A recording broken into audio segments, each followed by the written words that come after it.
Klong, Taschen. Guten Morgen zusammen, herzlich willkommen. Um 12:30 sagst du guten Morgen, Alter, wann stehst du auf? Naja, weißt ja, wie es ist manchmal, ne? Du kennst das ja. So, heute? Ja, also hallo, Mahlzeit. Obwohl mein alter Werkstattmeister malen sich ihre Zeit alleine, wa?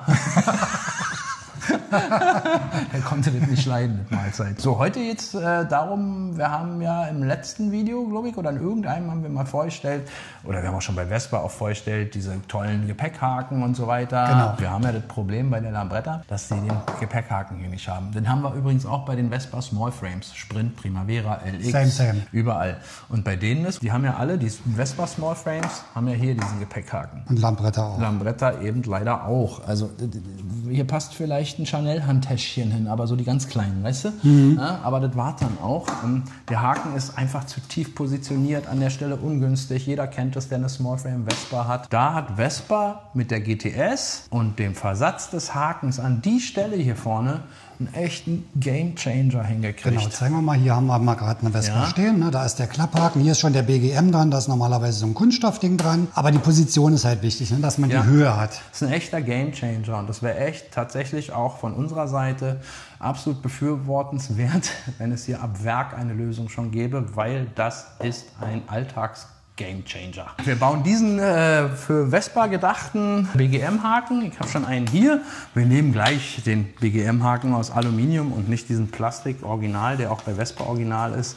Wenn die so ein Ding hier mal in Serie einbauen, wird es auch wahrscheinlich so was Kunststoffartiges sein. Und wir nehmen den BGM-Haken, den hier, der jetzt die Vorbohrungen hat und Abstandsdinger wie für die Vespa. Ja, da ist ja auch bei der Vespa in der Verkleidung ist ja auch eine Aussparung drin, wo genau das reinpasst, wo dann auch die Löcher reingreifen. Das müssen wir hier ein bisschen manuell machen. Ist aber überhaupt nicht schwierig. Ja, ist überhaupt nicht schwierig. Zeigen wir euch einmal, dann seht ihr auch, wie man das Ding hier vorne zerlegt. Und dann ist gut. Fangen wir einfach mal an, wa? Was ich als erstes mal mache, diesen wunderschönen Aufkleber weg, weil der ist natürlich an der Stelle. Falsche Stelle. Ja, wo der Haken nachher hinkommt. Und den bringen wir natürlich wieder an, das ist ja vollkommen klar. Zwump. So, wir machen den mal hier hin, erstmal zwischendurch. Für die Demontage von der Lambretta, ganz wichtig, also klar, Werkzeug und so weiter. Ein neues Werkzeug, was ich jedem empfehle, der vielleicht auch mal die Innenverkleidung seines Autos zerlegen wollte, will, muss. Und zwar Kunststoffkeile, weil die brauchen wir hier. Hier ist ganz viel nicht nur geschraubt, sondern auch geklickt. Ja. Ist ja bei vielen Kunststoffrädern, auch bei sagen wir, japanischen Produkten, die haben ja alle diese Klick. Und wenn du da mit einem normalen Schraubendreher zwischengehst, dann machst du alles kaputt. Also du zerkratzt den Lack und machst hier so Gnitschen rein. Deswegen damit wunderbar. Absolute Empfehlung. Bitte. Cool. Gibt's in kleinen. Eigentlich reicht auch, wenn man sich so ein Teil bestellt. Damit kommt man klar. Mit so einem Ding kommt man klar. Kostet irgendwie dann wahrscheinlich 5,90 € oder so. Ja, so ein Komplettset hier ist auch nicht teuer. Um das zu zerlegen, musst du mal zu mir rumkommen. Wir machen das von der Seite hier. Oder eigentlich von beiden Seiten. Müssen wir die Innenverkleidung wegnehmen. Innenverkleidung heißt, wir müssen das Teil wegbauen. Wir müssen das Mittelteil wegbauen. Dieses Teilchen hier komplett unten, weil das ist ähnlich wie bei Vespa. Hier nur umgekehrt. Und alles Einzelteile. Alles greift irgendwie ein bisschen ineinander. Ja, deswegen macht es Sinn, das alles wegzubauen, weil hier drunter sind auch Schrauben für den. Bei der Vespa ist andersrum, dann nimmst du erst oben ab, um dann an das Trittbrett zu kommen. Hier muss das Trittbrett ab, um hier ranzukommen. Aber ein Teil davon ist übrigens auch, um den Variodeckel sauber abzubekommen. Ah, okay. Gut, dann fahre ich die mal ein Stück hoch und dann legen wir einfach mal los. Die Deckelchen. Schraubendeckelchen, Töpfchen, was auch immer. Denn, damit die hier nicht rumfliegen, wisst ihr ja, wie das läuft. So, die hier sind alle gesteckt. Die müssen alle runter. Da liegt übrigens auch, da bin ich tatsächlich mal gespannt.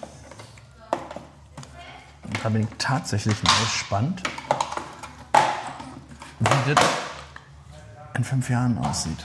Diese Gummidinger da, ja? Also wenn das Fahrzeug in 5 Jahren im Winter hierher kommt und muss zerlegt werden, würde ich das erstmal erwärmen, definitiv. Ja. Weil die komplett nur, und ihr seht, das sind nicht wenig Blöppel. Ja, das ist so. Und man muss sie, also hier sind es echt, das ist derartig gut verschraubt alles. Also viel, dass leider alles ab muss. Auch hier drunter übrigens die Fahrgestellnummer. Das wieder eintüseln, dann brauchen wir später WD-40 an jeden Plöppel, sonst wirst du auch irre. So. Du kannst hier wirklich brutal drunter gehen. und tust dem Lack nichts. Ja, das ist wirklich gut, so ein Werkzeug. Ja, dafür ist es hier noch nicht mal wichtig. Also das könntest du ja noch so wegkriegen. Aber hier wird es nachher wirklich wichtig, das Werkzeug. Schrums. So.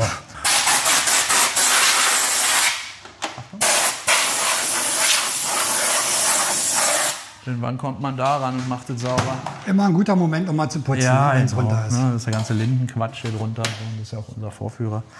Jutig. Jetzt Innensechskant oder auch unter dem famosen Namen Imbus bekannt. Persönlich macht es... So. Ich löse die alle mal an. Da sind ja einige Schrauben drunter. Ne? Ja. Verstehst du, ja?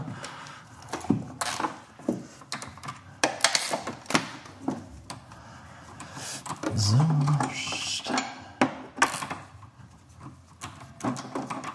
Und das Schöne ist, also es gibt nicht verschiedene Kreuzschrauben und es gibt nicht verschiedene Innensechskant, die sind alle gleich. Du kannst die nicht wirklich vertauschen. Das ist ganz geil eigentlich.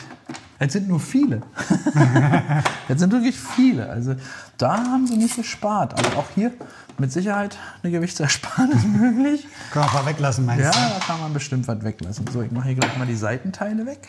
Nehme schon die ersten Schrauben raus. Und das ist ja jetzt eine Schraube vom Seiten. Die hier ist die einzige, die ist kürzer, aber das kann man sich merken. Das sind die einzelnen. Ne? So, jetzt kriegen wir das Seitenteil aber noch nicht weg. Weil das Seitenteil muss auch weg, wenn wir den hier abbauen. Das Ding ist hier gesteckt. Klang. Siehst du? Zopp. Da hast du das. Okay. Und dann hat man es in der Hand. Dann hat man es in der Hand. Und dafür, weißt du, wie willst du das sonst machen? Ja, da musst du ja nicht, da hast du den ganzen da Lack musst du ein kaputt. bisschen beherzt rangehen, auch tatsächlich. So, und du siehst nämlich das Seitenteil. Wir haben ja die Schraube ja schon rausgenommen, aber hier jetzt sind diese ist kleinen- noch so eine Ploppniete. Klonk. Jetzt ist es nur noch reingeschoben. Ach so. Siehst du hier? Das sind so kleine, muss man nach vorne schieben Genau, nach vorne schieben und dann hast du und rausziehen.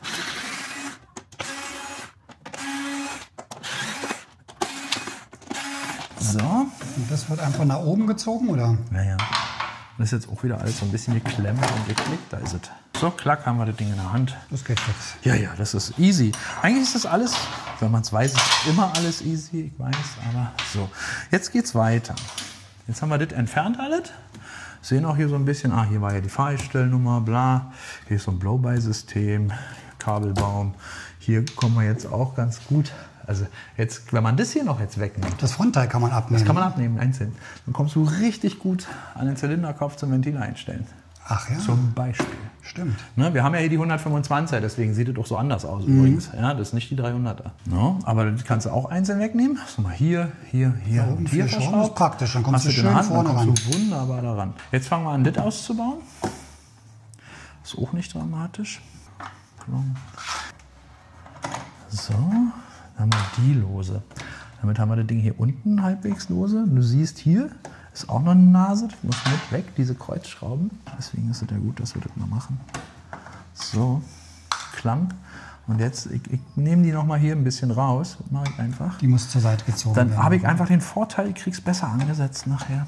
Ne, siehst du, hier sind wieder die kurzen. immer. So. Jetzt kann ich das so wegnehmen. Siehst du? Ah ja, genau. Ja, dann habe ich hier einfach Dann mehr hast du Luft. da Spielraum dann, ne? Ja, wenn ich ganz lieb bin, dann mache ich es natürlich ganz ab, beziehungsweise so, mir reicht das so. Ja? Muss man natürlich trotzdem ein bisschen aufpassen, ne? Dass man hier nicht den Lack verkratzt und so. Also ein bisschen vorsichtig muss man schon sein, das ist klar. So, jetzt haben wir es hier, das machen wir selber auf der anderen Seite. Also der Aufwand, das Ding abzubauen, ist ähnlich wie bei der GTS, wobei wir mal ehrlich sind, so richtig Aufwand ist es nicht. Also Bisschen Fleißarbeit mit den vier ja, Schrauben. es ist Fleißarbeit, nicht weiter. Also es ist Aufwand, ja, aber es ist jetzt keine Raketentechnik. Weißt du, also auch hier wieder, wer gerne mit Fischertechnik und so gespielt hat, Kriegt das auch hin. sollte das absolut hinkriegen. Ja. So, deswegen zeigen wir es ja auch. Und was aber toll ist, was du hier mal sehen kannst, ist zum Beispiel hier der Schweller. Nennen wir ihn mal Schweller. Ja, ist ja eigentlich auch einer. Der ist geschraubt. Verstehst du? Du hast seitlich, das Weggerutschte ist beschädigt, das Ding ist verbeult. Du hast es dann, das ist schon geiler als bei der Vespa tatsächlich. Kannst du rausnehmen weil und du bestellst dir das austauschen. Teil in deiner Fahrzeugfarbe neu und schraubst es neu ran. Fertig. Stimmt. Bei Vespa ist gleich da unten Musst du lackieren. Karosserie. Musst du Karosserie, musst die zerlegen, musst die zum Lacker bringen. Hier tauschst du die Einzelteile. Wirklich, das geht die kompletten Metallteile, also auch die Kunststoff sowieso, alle am Rahmen angeschraubt. Das ist der Vorteil. Einmal kannst du dir eine bunte zusammenschrauben, ohne fett lackieren zu müssen. Aber du kannst halt nach einem vermeintlichen Unfall eine ganze Menge Einzelkram tauschen. Das ist ganz cool. Hier drunter sind Schrauben und hier drunter sind Schrauben. Jetzt sieht man mal, wenn man das mal öffnet, falsch. Wenn man den mal öffnet da drüben, siehst du 1, 2, 3, 4 Schrauben hier noch. Und wenn man jetzt logisch denkt, dann werden hier dieselben Schrauben sein. Richtig? Richtig. Genau. Und man kann von abgeklipst. unten kann man schon sehen. Da sind so eine Nuten. Ja, genau. Jetzt kommt wieder unser Kunststoffwerkzeug zum Einsatz. Ja, hier kannst du wirklich ein bisschen Brutalinski reingehen. Klang. Also schon mit Gefühl. Ne? Also brutal, aber mit Gefühl. Das klingt irgendwie ein bisschen schizophren. Ist aber so. Guck mal, geht gleich viel das ist besser. nur so reingeklickt. Ist nur geklickt, komplett. Ja, und da ist es auch wichtig, sowas zu haben, weil ich glaube, wenn du daran rupst, wenn das ein paar Jahre alt ist und die Weichmacher hier rausgehen, dann ist das so eine Sache. Also immer ein bisschen mit Bedacht. So einfach. So Kunststoffwerkzeug, Aber auf jeden Fall. heute sind die alle so gebaut, von daher passt das schon. Die zwei halten hier hinter die Antenne für den fest. Das heißt, die bleiben erstmal dran. Verschraubt ist halt recht viel. Also wenn Lambretta hat, sollte sich ein Akkuschrauber zulegen.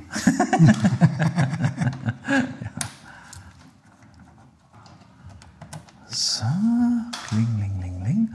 Haben wir ab. Und dann kommt ein kleines Geheimnis hier oben. Ach, das ist wieder so ein... Siehst du die hier? Ja, Die muss raus. genau. Ja? So, und jetzt kommen wir aber hier nicht so richtig ran.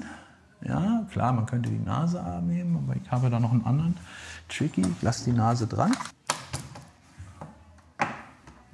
Tada. Ja? Aber warte mal kurz. So, nachher haben wir, wenn wir alle Schrauben gleich draußen haben, hier dasselbe Thema wie bei Vespa. Der Deckel muss natürlich ab, ist ja klar. Und hier unten bevorzuge ich jetzt mal. Wer so einen kleinen Knaufi hat, kommt hier mit dem Knaufi auch ganz gut zuran. Ne? Noch ist das alt fresh, noch ist das alt elastisch, noch kann das schon noch was ab. Schump, Wasser weg. Das ist geklipst. Ich komme gleich rum. So, einmal. Man sieht es dann gleich.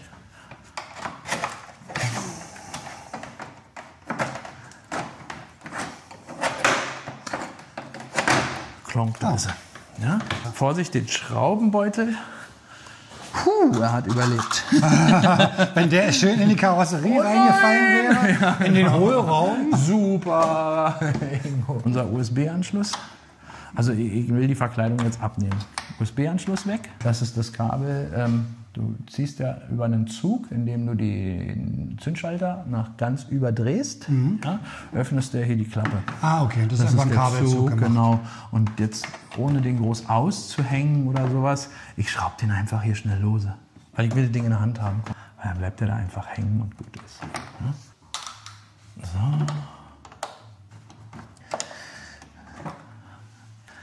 So. Antenne für unser Keyless-System. Die wollen wir natürlich auch nicht. Kleiner Schniefi, flupp. Ah, okay, so ein... So, dann können wir das hier nicht wegnehmen. So. Fertig, da haben wir das Ding in der Hand. Jetzt haben wir den BGM-Haken und hier haben wir zwei Sachen. Also einmal, hier haben wir zwei Löcher, die wir bohren müssen, ja, damit wir hier durchkommen. Genau. Als Schablone könnte man glatt, und nehme ich auch, Dann sieht man, wo die Löcher liegen, ne? dann wissen wir, wo die Löcher hin müssen. Und wir haben noch den Vorteil, wir haben hier eine richtige Schablone, ja, und können uns auch die Höhe ein bisschen aussuchen. Also haben das schon hier mal eruiert, wir haben hier wirklich eine Menge Platz. Ja, hier ist eine Menge Platz.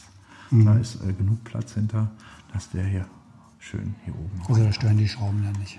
Knapp 6 cm oberhalb. So, dann habe ich hier unten meine Kante, dass es gerade ist.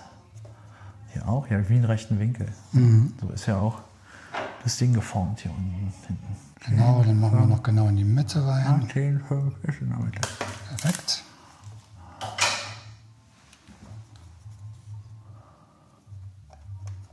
Fast 8, 8,5, guck mal. Also wegen 9 mm Lochbohrer, eine Güte.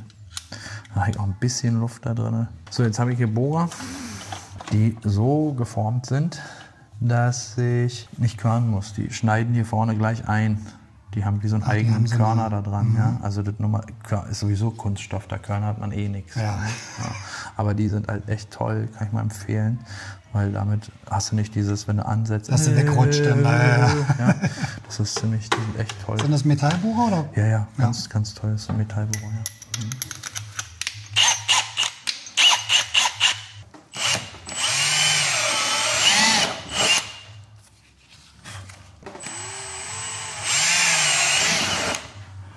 So, jetzt werden wir es wahrscheinlich noch eine Nummer größer nehmen.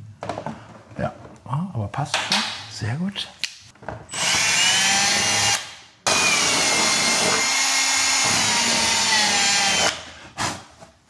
Und jetzt, schauen wir mal, passt. Guck mal, und sitzt toll. Super, perfekt. Ja, sitzt fantastisch. So, da das, also man kann das so direkt anbauen. Das zieht sich übrigens fest. Also du hast hier keine Lücke zwischen oder so. Oder ich mache das so, ich nehme diese Schablone mit und dann ist es noch schöner einfach. Ja, noch schöner. Dann zieht sich das so ran. Und dann ist es da genau angelegt. Schön ja. plan. Perfekt. Ja? Und das finde ich ziemlich cool, ehrlich gesagt. Weil was ich ja nicht habe, ist ja bei der Vespa, habe ich hier ja eine Verstärkung auch drin. Hier gehen ja so Kunststoff. Der Kunststoff ist ja so gegossen bei der Vespa, dass hier ja fast noch wie so ein Hut reingeht mit einem Loch, weißt du, wo die Dinger genau reingreifen. Kling, das haben wir nicht. Und damit wir hier ein bisschen mehr Spannung drauf kriegen, gucke ich mal, arbeiten mit ein bisschen Unterlegscheibe. Hier ist noch so ein Wärmeschutz hinter auch. Ja, hier, ein Wärmeschutz hinter. So, damit wir auch mehr Anpressdruck, also überhaupt darauf kriegen, nehme ich halt da noch mal 2 Scheiben. Ich mache hier mal nur 2, so mit Dinger, das reicht. Muss jetzt natürlich gucken, dass diese Scheiben über die Hülse gehen. Über die Hülse auch gehen. Ne? Jetzt. So.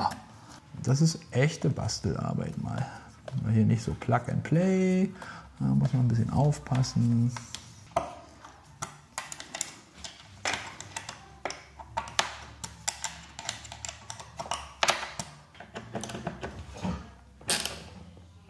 Und so. So. Bitteschön. Und jetzt liegt er auch richtig gut an, ne? Liegt doch gut an. Sehr schön. Kann man doch nicht meckern. Doch gut aus, liegt gut an. Der Schaumstoff gleicht so ein bisschen aus, dass es hier nicht so, guck mal, ist ja ein bisschen gebogen. Genau, damit die Biegung behalten bleibt, dann wird es so ein bisschen ausgeglichen. Und ich meine, das sieht doch aus, als wäre es von Werk. Ja, super. Also alles super. Passt oder? klasse. Da kann sich also, ich finde, das kann sich sehen lassen. Und schwarz passt in dem Beispiel auch gut, weil das ist ja ein blau-schwarzer. Es gibt die Dinge auch in Silber, alle Dude, da gibt es ja auch wieder in allen Farben. Das ist ja das Kleine. Aber jetzt, Schrumm, Gamechanger, und schon ist der Roller alltagstauglich. Super. Jetzt stecken wir den wieder zusammen, sonst funktioniert unser Keyless-System nicht. Ja, das wäre ganz gut, ne? Das wäre ganz praktisch. Macht Sinn. Aber hier funktioniert es ja auch mit dem Schlüssel, ne? Das ist ja das Tolle bei den Modellen. Guck mal, hier sind diese kleinen Nuten und da kommen die dann rein. Das ist nämlich etwas, das ist richtig doof. Und da hängen diese kleinen Schniepels drin. Eins. Kann man das denn, wenn die jetzt da drin sind, auch wieder da reinstecken? Ist schwierig, weil man die Stelle nicht trifft. Ne? Also jetzt ja, das natürlich. muss ja da wieder aber rein. guck mal, wenn das mal filmst, genau, das ist ja das Problem. Das muss ja jetzt genau an der richtigen Stelle okay, sein. Die rutschen da hin und her. Wenn das nicht stimmt, dann wirkst du das zusammen und das soll ja auch nicht, das ist ja nicht der Sinn der Übung. Das soll ja also besser rausmachen und dann nicht vergessen, wieder da rein. Besser auf jeden Fall rausmachen. Ja, Klick, Klick, Klick. Können wir das hier reinmachen? Bisschen beherzt. Wieder rein. Hier drüber, ne? Hier kommt ja der Schniebi rein. Das geht jetzt leichter als bei Vespa, ne? Da hat man doch manchmal hier oben so ein bisschen... da hat man manchmal so ein paar Engheitsprobleme, ne? Und jetzt kannst du das nämlich hier unten klonk, klonk. Und das sitzt. Der Vorteil an dieser Konstruktion ist, jetzt guck mal, die gehen nämlich in der Mitte. Die Dinger rutschen runter und lagen hier unten. Das würde überhaupt nicht mehr greifen. Ja? Und jetzt Zack. sitzt es hier aber gleich. Oh. Verstehst du? Das ist das Tolle. Jetzt passen die Schrauben alle, also das ist wie so eine Stabilisierung, das ist ganz geil gemacht. Deswegen auf diese Klammern achten, die sind wichtig. Kann man auch nachbestellen. Okay. Ja? Aber das geht ja jetzt relativ einfach. Ne? das, Also ich kann mich noch erinnern, bei manchen Malen, wo wir das Handschuhfach bei der Vespa ausgebaut haben. Ja, geht auch. Vor allem, wenn man das öfter macht. Wenn man nur ab und zu macht, ist das natürlich. Ja, also ich hatte immer das Problem, dass man es hier oben dann nicht richtig auf die Kante dass es nicht in kriegt. der Dann musst du Kante dann nochmal drin drücken. ist, Das genau. hier einmal klackt und das sitzt ja sofort Ja. in der richtigen Position. Ne? Ach, erst wieder die kleinen Schnippis da oben rein. Ne? Genau, da ist der Stift drin. Und das ist ja egal, wo man anfängt, tatsächlich. So, schon sitzt das Ding. So, fest. Das ist echt schön gemacht. Perfekt wäre es gewesen, wenn sie Torx-Schrauben genommen hätten. Das wäre richtig super. Ne, weil Kreuzloch irgendwie so nach dem 30. Mal abschrauben sind die da abgenudelt. Aber aber nicht hier in so. Die Wir greifen können dann ja so schon ein Blech. froh sein, dass sie keine Schlitzschrauben genommen haben. Aber in so einer Blechtreibspange hier geht es. Aber ja, du hast vollkommen recht. Also Schlitzschrauben wäre natürlich der Fall. Gibt es überhaupt noch Schlitzschrauben? Also gibt es ja, aber warum eigentlich? Warum gibt es die warum noch? es die noch gibt. Aber es gibt die. Also, ne, für die Leute mit Geduld, die halt Zeit haben. So. Aber es sitzt da wirklich gleich an der richtigen Position. Ne? Ja, dadurch, dass es gut arretiert ist, das ist ganz hübsch. Aber ich würde nicht sagen, dass das besser ist also auf keinen Fall. Bei Vespa ist es anders. Also bei der GTS ist es anders. Also das ist nicht besser. Der Vorteil, ja, durch das Arretieren sitzt es macht es ein bisschen leichter, ja. Nachteil bei dem Teil gegenüber der GTS, wie viele Schrauben kann man eigentlich verwenden? Das Ist das so ein ja. Battle of the, ich kann aber mehr? Ja, das Oder muss was? richtig fest sein. Ne? Ich kann noch eine Schraube, ich weiß noch einen Platz, wo eine hin kann. Weißt du? Ja, das ist so, echt jetzt, Alter? Noch eine Schraube? Also das erste Mal dachten wir auch so, wow, jetzt weiß ich, warum das Ding so schwer ist. Das wäre auch noch so ein Verbesserungsvorschlag für dieses Modell. Mach den Tank bitte aus Kunststoff. Ja, ne? Ja, Metalltank also A, haben muss wir das nicht sein. Problem der Korrosion nicht. Wir haben ein Gewichtsersparnis, also eine ordentliche Gewichtsersparnis auch. Ne? Das ist ja jetzt gar nicht zu unterschätzen. So. Und schon sitzt das Handschuhfach wieder. Geht. Ja, man kann es hier sehen. Geht, jetzt dürfen wir es ausprobieren. Es geht wirklich. Ja, perfekt. Das ist natürlich ganz schnell jetzt. Ne? Zack, zack, zack. Fertig. Erledigt. Und sieht toll aus. Bang. Nie was gewesen. Buff, die Ruf. Und die waren sogar so detailliert verliebt. Guck dir mal an, selbst diese Schrauben Haben sie kontrolliert. mit einer Markierung. einzelne Ne? Schraube. Muss man dazu sagen, vielleicht die Straßen in Asien sind schon anders. Also wer da mal im Urlaub war, setzen wir gleich den hier drauf. Mal hier auch Nase drin gehakt, dann tschüss, sitzt, das wackelt und hat Luft. So. 4, 5. Das ist wirklich Wahnsinn. Mal mitzählen, ey. 6. Graf Zahl hätte seine wahre Freude.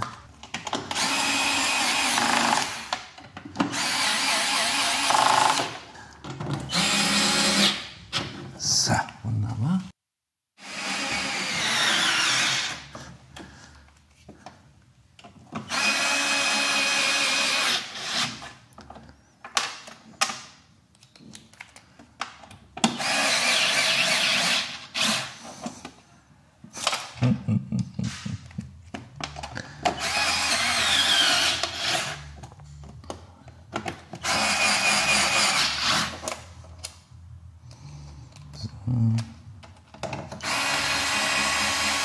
So gut wie der Akku bei dem Vera ist, so schlecht ist er bei dem Ding. Bei welchem Ding? Der Akku. Welcher? Von deiner Kamera? Nee, deiner. Warum ist der Akku nicht Akku? Jetzt kommen die letzten beiden Teile. Angesetzt. Kommen wir gleich zu dir rüber. Und ein Stück nach hinten geschoben. Setzt. Klock. Jetzt kommt unser letztes Bauteil vor. So, siehst du, dann ist das drinne. und das sitzt. Fertig. Einmal reingeklackt, jetzt noch die 8 Schrauben wieder rein. Hier sind es nur 4. Ach, das geht ja. Erstaunlich, ja. Erstaunlich, dass es hier nur 4 sind. Verstehe ich gar nicht. Da wäre doch bestimmt noch Platz für mehr gewesen.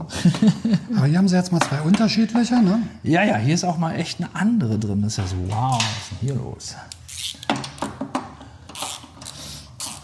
Damit man das Mittelteil nicht versehentlich hier oben anbaut. Deswegen andere Schrauben. So, jetzt noch die beiden Schrauben. Eins der wichtigsten Werkzeuge für dieses Gerät, gilt aber auch für zu Hause, für alle Türscharniere und so weiter, WD-40. WD-40. Für die Gummis. Heißt übrigens wirklich so, WD müsste ich nochmal googeln, weiß ich nicht, aber ich weiß, die 40 kommt tatsächlich her. Das ist ja so ein Ami-Zeug. Die Jungs, die das entwickelt haben, das war der 40. Versuch. Ach Quatsch. Ja, als es das war, was sie haben wollten. Deswegen heißt es WD-40. Es war der 40. Versuch von den Mischungen, mit was auch immer da alles drin ist. Ja? Und heute ist es kaum wegzudenken aus jeder Werkstatt, aus keiner. Aber deswegen heißt es 40, WD-40. Total lustige Geschichte. Kann man nachlesen. Hier ist es tatsächlich so, so ein Tropfen. Also das Trittbrett ist von jeder Lambretta, von jeder EX ist das Trittbrett fantastisch geölt. Weil du das bei jedem Mal, du kriegst die Dinger sonst nicht vernünftig rein, das nervt. Mhm.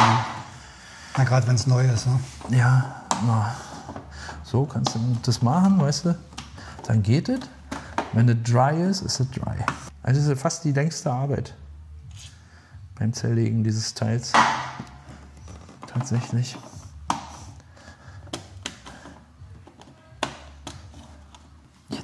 Glock, da ist er.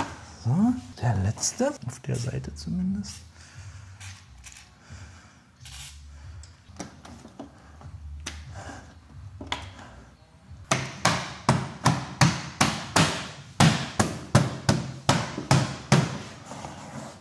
So, einmal sauber erwischt. So, das sieht doch jetzt richtig super aus. Der ist von der Qualität schon sehr gut, der BGM-Haken. Der Haken ist toll. Ne? Also, der rastet hier auch schön ein. An der Stelle danke Scooter Center, tatsächlich. Mal hier einmal, das ist so eine Schnellpolitur hier, so eine ganz einfache. Und dann sind wir die ganzen Fettfinger los auf einen Schlag. Und das Ding glänzt gleich wieder. Das riecht gut. Ja, Mac-Off.